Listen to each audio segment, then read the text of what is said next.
Pie in the Sky Media. This series contains adult language and descriptions of graphic violence throughout. Listener discretion is advised. This one drew me to it because it was a female Navy recruit. She went into the military for a better life and to escape a bad relationship in Minnesota and serve her country as well at the same time of being able to travel the world. And she just didn't even make it out of, she graduated boot camp and then that weekend, she's brutally murdered. Welcome back to Criminal Mischief with Carolyn and Branden. You're listening to episode 120, The Recruit. It was Friday, August 3rd, 1984, and Pam Cahanes was feeling a mix of emotions, happiness and joy, because she just finished boot camp at the naval base in Orlando, Florida. But she was also a little bit lonely. At 25 years old, she'd packed up and left Minnesota, along with the support of her large family, to start over.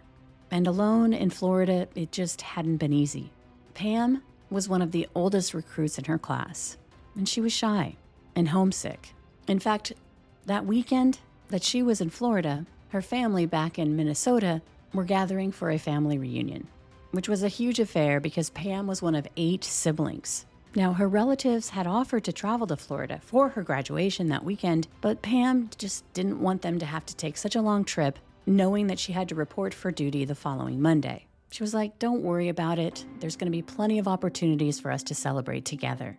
But tragically, that wouldn't be the case, because Pam wouldn't survive the weekend. Met each other at the Mariners Club on that Friday night because that was the first time she was even allowed in there since she graduated boot camp. And they danced not even long, very briefly. He said she was kind of by herself at the bar and wasn't really talking to anybody. It's so sad when that description of her just sitting at the bar, like, oh my gosh, doesn't that just kind of break your heart a little bit? Like, she's in this new place, she just graduated, she's by herself. I don't know. It just is a little bit, you know what I'm saying? Like, she's starting over with everything, Yeah, and it was hard for her to relate to the girls in her boot camp and really make friends with them because of the age difference and maturity level difference as well. Yeah, it just, like you said, it's just, I don't know. I can see why, she made an impression on you, because she just seems in a way just so vulnerable, but yet trying so hard to like restart her life. Yep.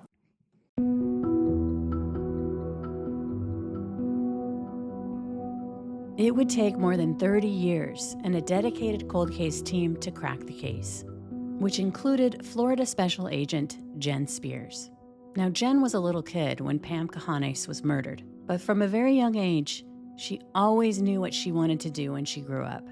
Ever since I was a little girl, I knew I always wanted to be a cop. Growing up watching Murder, She Wrote and Hawaii Five-0, Quincy, shows like that with my mom, I always knew I wanted to be a cop. Pam didn't just want to be a cop. She had set her sights on being a homicide detective who worked on cold cases. I would want somebody to put that same amount of work into one of my loved ones' cases. So to us, it's not work. It's our duty. It's what I hate to even say what we signed up for. You feel an obligation, you feel a connection to these victims.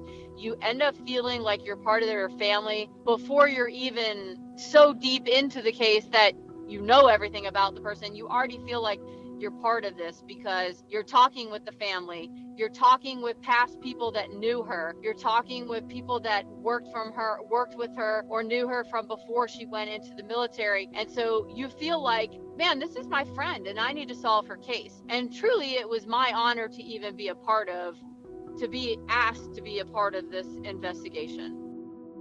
Part of the reason this case resonated with Jen so much from the very beginning was that she had been fortunate enough to survive essentially law enforcement's own version of boot camp, basic training. She'd even been singled out for a special assignment before her graduation.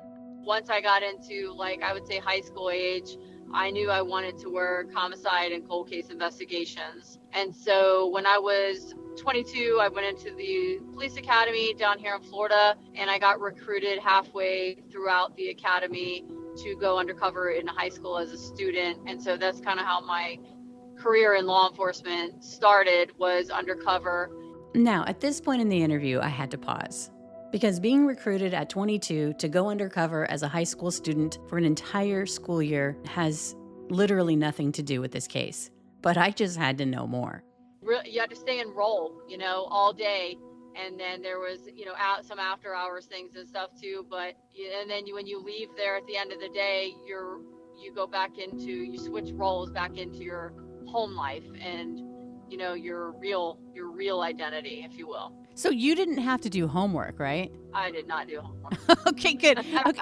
So did you have a hard time becoming friends with these young, teenagers and then having to turn them in? I mean, there must have been a lot of drugs going on in these high schools if they were that committed to having an undercover officer there undercover for a year. I think there's a lot of drugs going on in schools all over the country, sadly. So, the agency made the effort to kind of help combat that and send a message, which is still talked about to this day in schools, that they had an undercover person in here, so we got to be careful. You don't know who to trust. And so, I think it did the job in that sense of the word still carrying this many years later. What year was this? What year? I bet. 99, 2000. So they had no idea it was you. No, they had no idea until the end of the school year, when everybody was brought into one area of the school and it was shut down and everybody was arrested. And then it's kind of like they're putting two and two together, who's not here? And they figured it out pretty quickly that it was me. How did you feel? I was conflicted, but at the end of the day, I was there to do a job, and hopefully my thought was hopefully that these kids kind of turn their lives around and have a positive, a drug-free life moving forward. After this big high school bust, Jen went on to pay her dues as a regular cop.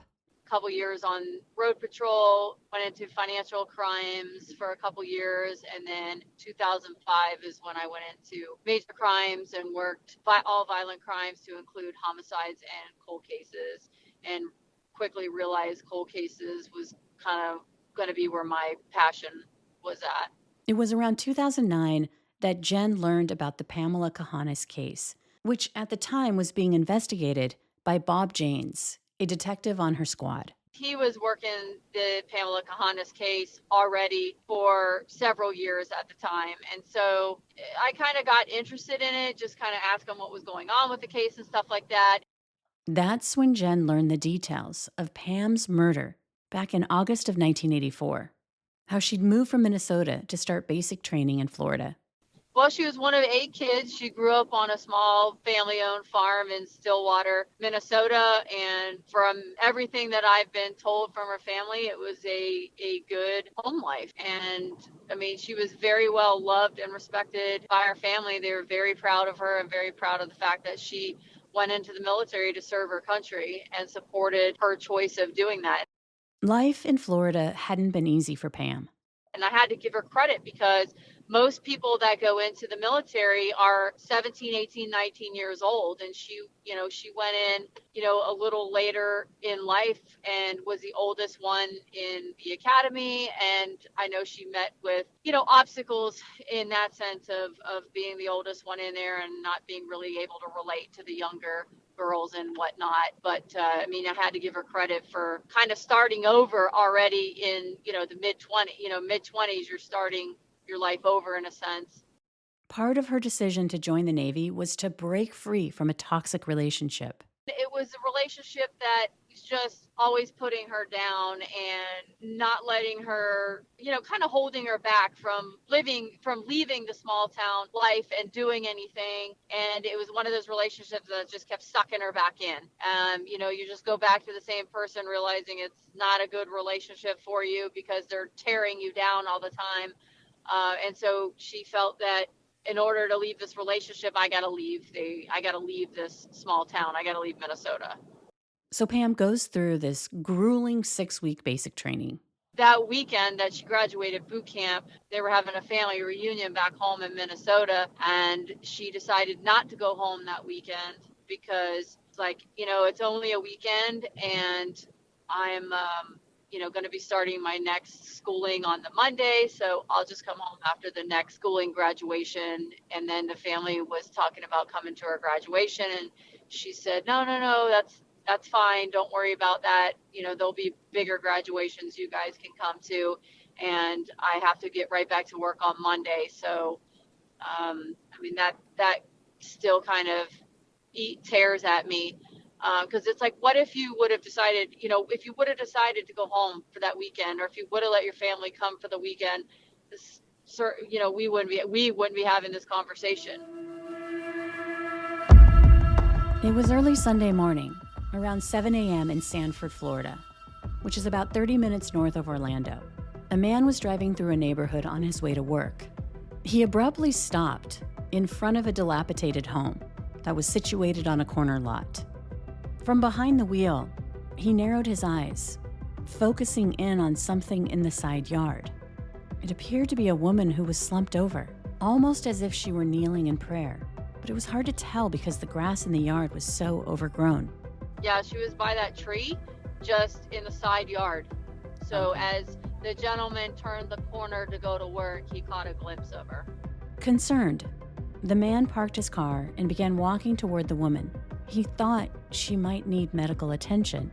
Sunday morning, about 7:30 in the morning, she was found by a gentleman driving to work in Sanford, Florida, in a yard, just dressed in her underwear. He could tell from walking up to her that it appeared she was most likely deceased, and went home and called law enforcement, who responded to the scene, and the investigation kind of started from there. Near the body, investigators discovered what appeared to be the victim's clothing, which had been balled up and tossed around her in clumps, like garbage. She had been wearing a uniform. Her shirt had the insignia of the U.S. Navy, as did her cap. Pretty quickly, the scene told investigators a story. It was believed that she was killed somewhere else and intentionally brought to this derelict property with a large, overgrown yard. There was no driveway, but based on the tire treads in the grass, it appeared that the killer had rolled up over the grass and onto the yard, stopped long enough to pull Pam out of the car, dumped her body by the tree, and then threw out her clothes and some shopping bags before getting back into his vehicle and driving off. There was no quote-unquote driveway. You could just drive behind the house and from both roads. So you could turn and go behind the house and come out onto the road around the corner. But when officers followed the tire treads in the yard, they would find another item of the victim's clothing that was separate from her body and her other belongings. A bra, as if the assailant realized he'd forgotten there was one more thing, and so stopped his car and tossed it out the window just as he was exiting the other end of the property. Near Pam's body, investigators found several bags from Kmart, Sears, and the Naval Exchange. It appeared that she'd bought a swimsuit and shorts. The timestamp on the receipts led investigators to believe that Pam had been murdered hours earlier before she had been brought to the abandoned property. In the left front pocket of Pam's uniform, they would find a Liberty Pass and her military identification. And when investigators reached out to the Navy, they learned that the victim, Pam Kahanas, had just completed her basic training 2 days before. So she graduated on Friday night of August 3rd, 1984 from the boot camp, and she got her first Liberty Pass to be able to leave the base for the weekend. Now, as I said, Jen didn't work the case back in the 1980s.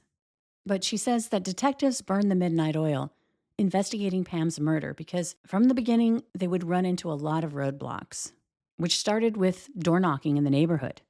Apparently, no one had seen or heard anything in the overnight hours when they believed that Pam had been dumped at the abandoned house. It seemed that the killer had only been in the neighborhood long enough to pull onto the property, dump the body, throw out her belongings, and then quietly drive out of there, which led them to believe that it wasn't an accident that he had chosen that specific property, which at the time was in a rural area, and that home had been vacant for a long time. So I'm looking at a photo. It looks like she was found near a vacant home in unincorporated Sanford, Florida. And it looks like it's just a really creepy looking place. Do you know what I'm talking about? It's like this old abandoned house that looks about like it's about ready to fall over, and it's overgrown, and just, she was basically dumped there, right? Yeah, it was in probate for a long time. So the house had been abandoned for a while, and it was dilapidated and fallen apart. And then she was just literally just discarded like a piece of trash. And that house was like off the beaten path. Like you had to know that area, in my opinion, to find that house to dump her at. It wasn't right off of, the interstate or off of a main road. All right, ladies, let's talk about the men in our lives. Whether it's your partner, your brother, or your best guy friend, we all know one thing. A well-groomed man is a confident man. Because grooming isn't just about looking good, it's about feeling good. And when it comes to taking care of themselves, they deserve the right tools. That's essential. So I'm going to get real here with the Beard and Balls bundle from Manscaped, the all-in-one grooming solution that keeps them polished from head to toe, or more specifically, from beard to, well, let's just say the company is called Manscaped for a reason, and their products get the job done from up above and down below. Let's start with the Beard Hedger, which trims their beard to perfection, while the Lawnmower 5.0 Ultra keeps everything below the waist smooth and comfortable. And they should appreciate this. The right tools make all the difference. So let's get into the tools.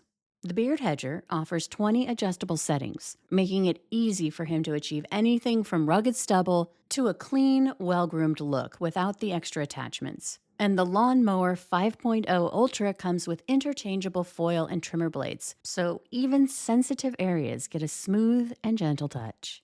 And both the Beard Hedger and the Lawnmower come equipped with skin-safe technology, which means they've been designed to reduce nicks and irritation. So there's no excuse to look absolutely fabulous. And the great thing about Manscaped is that they offer a 30-day money-back guarantee, so you can gift this bundle with confidence. There has never been a better time to help the men in your life step up their grooming game than right now with the Beard and Balls bundle for Manscaped. Head over to manscaped.com right now and use code MISCHIEF to get 20% off plus free shipping. Whether they're getting ready for a date night, work, or just lounging around, this bundle has everything they need to stay sharp, from up above to down below. Trust me, they'll thank you, and so will their skin.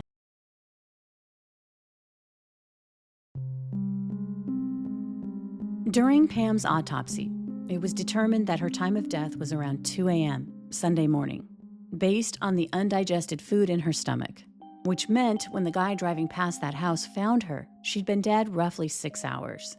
So because of the undigested food, it was believed that she'd eaten not long before she was murdered. In one of the shopping bags found at the crime scene, there was a receipt for Chinese food stamped at 1:09 a.m. So basically, around an hour after she ate her last meal, she had been murdered.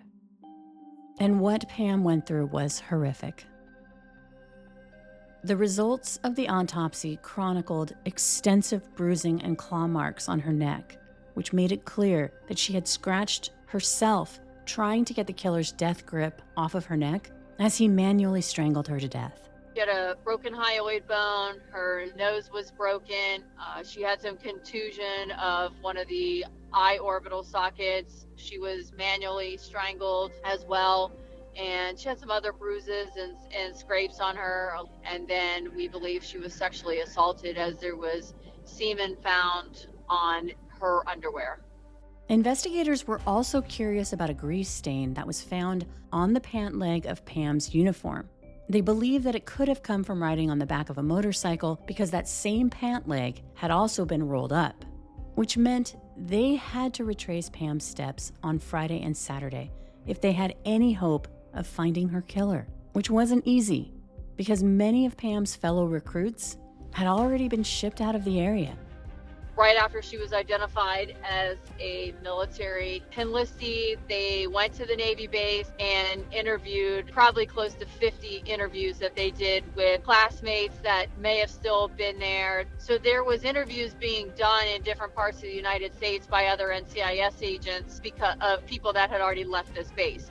But investigators learned that Pam had been seen dancing with a guy on Friday night at a bar at the naval base. Friday night, we know she was at the Mariners Club on base. She was seen there. She was seen dancing with a Caucasian male that at the time they only knew his first name was Jamie and that he was a dental tech in the Navy.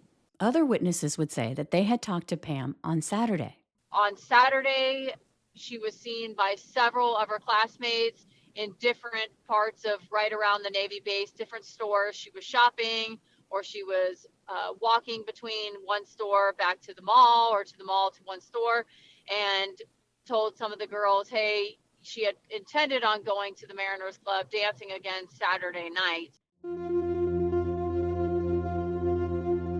Now, the Navy would have required Pam to wear her uniform even though she went off base to go shopping, because she would need it to get back onto the base.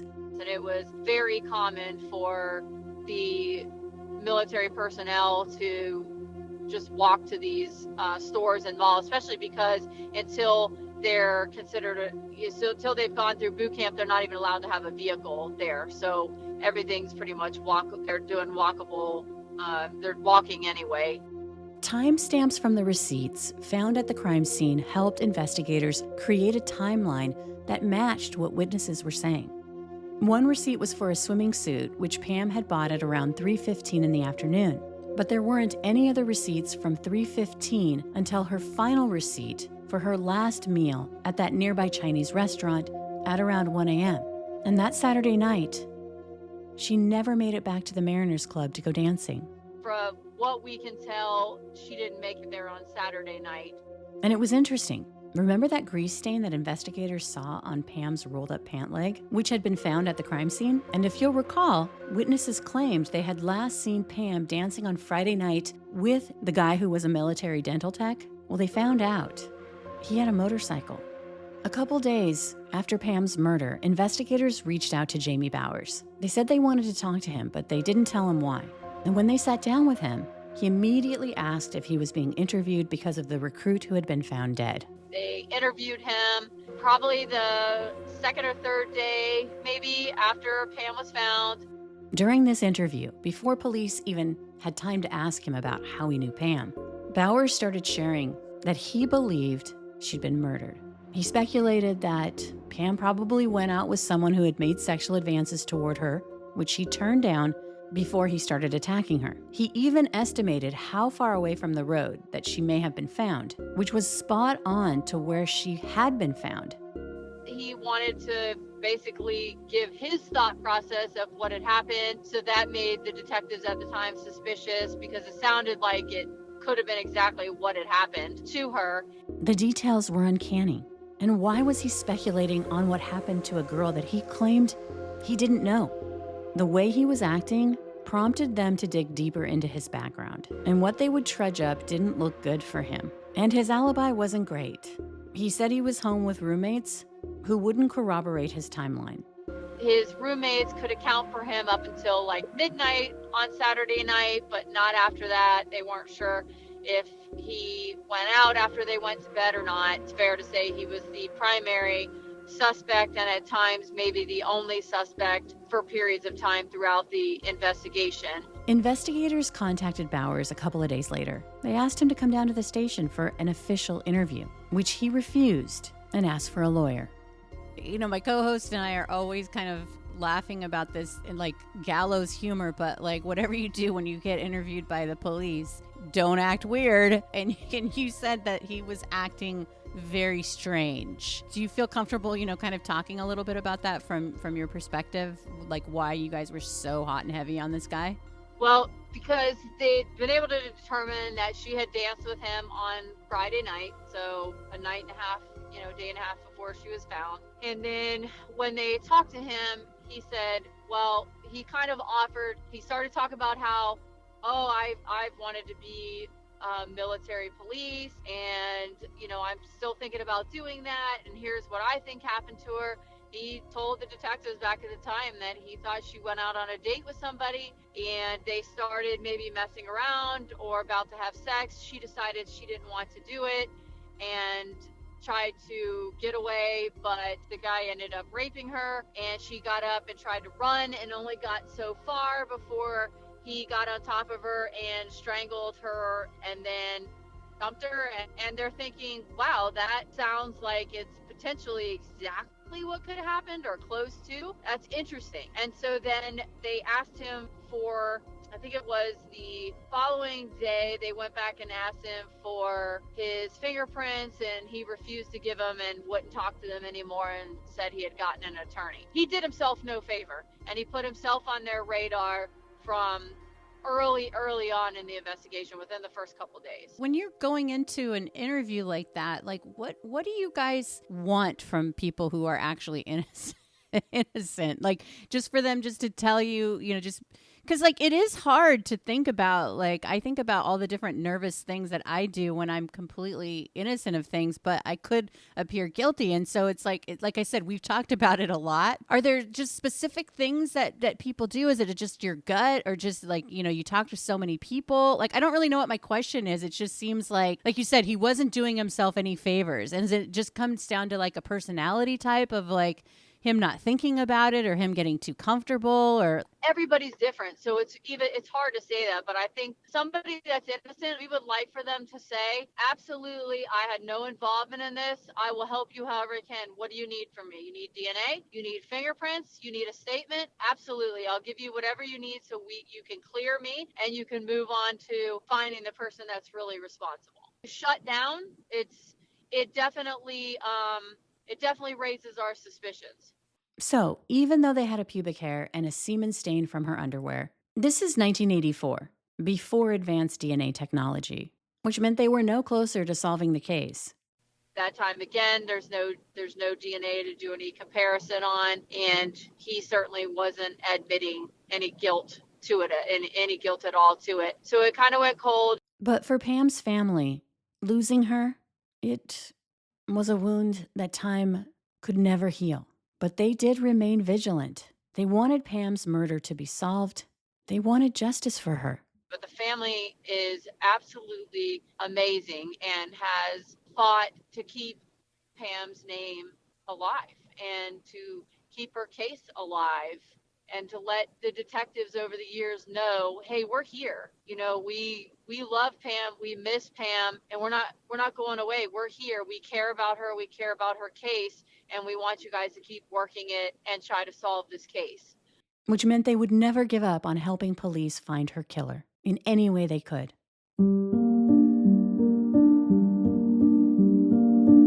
In 1995, investigators cracked open Pam's case, specifically taking a look at the physical evidence, because by then, DNA technology had improved. And when they submitted the semen sample found in her underwear, they were able to get a partial profile of the suspect. And the pubic hair that had been found on her shoulder was also sent to the lab for testing. There had been a suspected pubic hair found on her shoulder that they sent for testing, and the person that did the analysis said it was Caucasian pubic hair, dissimilar to that of Pamela. And so they thought, well, okay, now we have this, so let's pick back up and let's put Jamie back on our radar, and let's go talk to him in South Carolina, see if we can get a statement from him and see if we can get his DNA or anything to help move this investigation forward. So they went out of state to re-interview Jamie Bowers, and this time he was more receptive. He would talk about how he'd met Pam just one time, and he was still adamant that he had nothing to do with her murder. Never knew each other, met each other at the Mariners Club on that Friday night, because that was the first time she was even allowed in there since she graduated boot camp. And they danced not even long, very briefly. He said she was kind of by herself at the bar and wasn't really talking to anybody. He felt compelled to talk to her, ask her how she was doing, see if she wanted to dance. And then he ended up giving her a ride back to her barracks on his motorcycle, that night so she didn't have to walk back. And from what we understand, there was no prior communication or meetup between the two. They met together that night at the Mariners Club for the first time. And they didn't hook up or kiss or anything. It was just like they danced, they talked, and then he just brought her home, and that was it. That's it. If Bauer's description of Pam was true, it did give some insight into how alone she was, and yet how hard she was trying to build a new life for herself, despite these obstacles.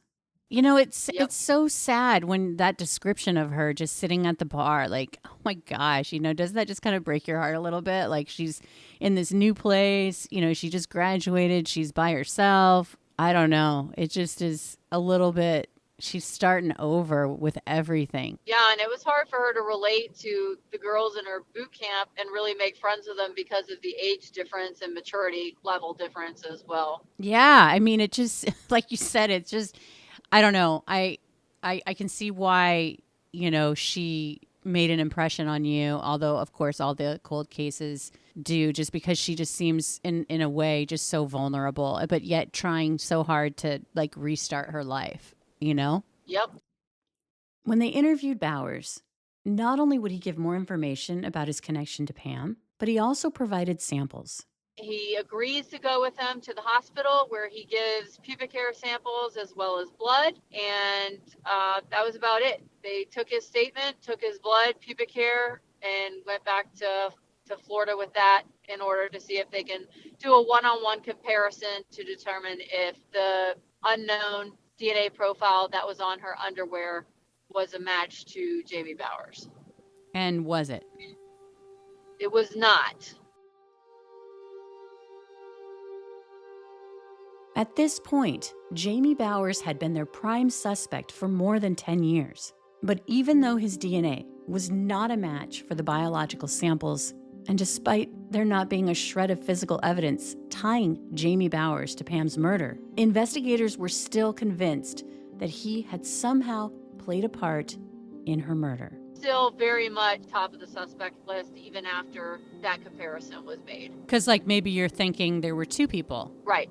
Now, I was surprised to hear this. I felt like I was missing something. You have this forensic evidence. You have this semen in the underwear, and you have this pubic hair, but, like, she could have had consensual sex and had the semen in her underwear, right? Like, is that why Jamie is still and just because of the way that he's acted, that's why you can't rule him out? Because, you know, talk to me a little bit about that, because, you know, just because you have physical evidence doesn't mean that the person who left that semen is the person. So during the interviews back in the beginning, back in 84 and 85, and then again in the 90s, when they're interviewing different people that knew Jamie Bowers as well as all the guys that he lived with, there was rumors that these guys would bring women in and, for a lack of a better term, this is their term, they would run a train on them.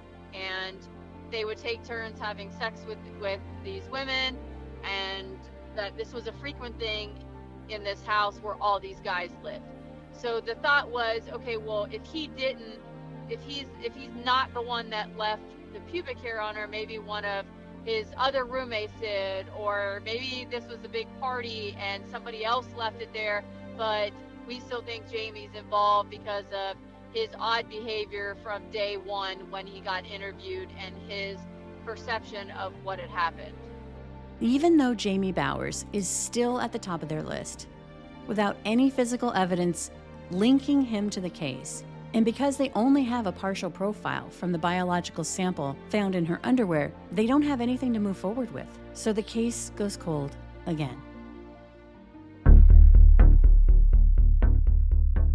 Until around 2010, when Jen starts helping with the investigation. By this time, they had a full profile of the semen and the DNA under her fingernails. It was put into the National DNA Database, which is called CODIS.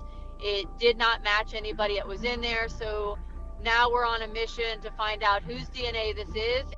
Which meant they poured through the case files to find connections, just anything that could lead them to potential suspects or persons of interest that they could collect DNA samples from.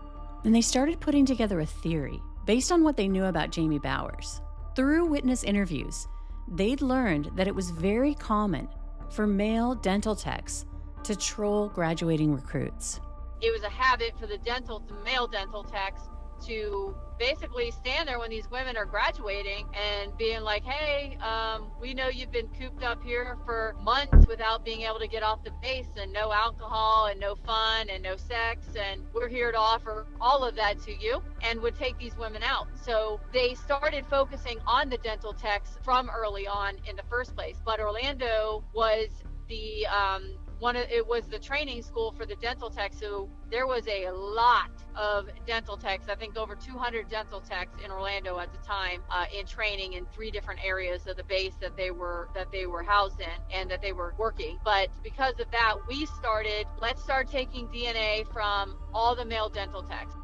Now, they limited the scope of their DNA collection to white guys based on the pubic hair that had been collected from Pam's shoulder. We were trying to focus on the Caucasian dental techs. So we start identifying them, start going around, interviewing them, collecting DNA from them. And in the interviews, we would ask, can you give us any other names of the dental techs that you remember working there at the time? Because there wasn't like a database of them, and the Navy, because it was so many years later, did not have record of just everybody that was working on the base at the time. So these interviews relied on us to ask each of these people for more names to move forward. So we'd get a name or get two names, and then we would find those 1 or 2 people, reach out to them and do the same thing and get their DNA, take their statement, and ask for additional names of people that we could reach out to.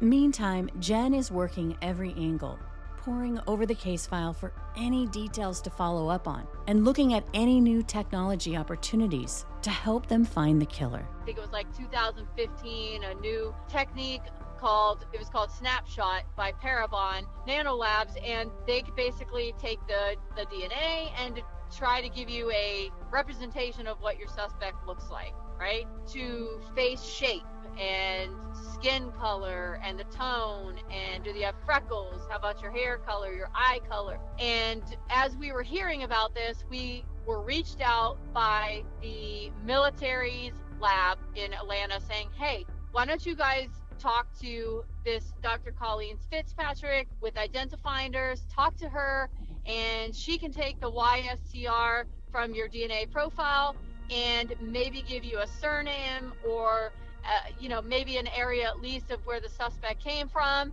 And I was like, okay, I'll bite. It's something new, I'll bite. And so she just happened to be doing a talk in Orlando, and BJ and I went and watched her talk. We met with her, we talked to her. I will tell you that to this day, I will tell you, I don't understand. This woman is so passionate about what she does. And I will tell you, she's probably the smartest person I know. I feel dumber. The more she talks, I feel dumber. But she's talking, and I can't even remember. I can't even tell you everything she said, but she gave us hope that she could maybe help us get this case moving forward.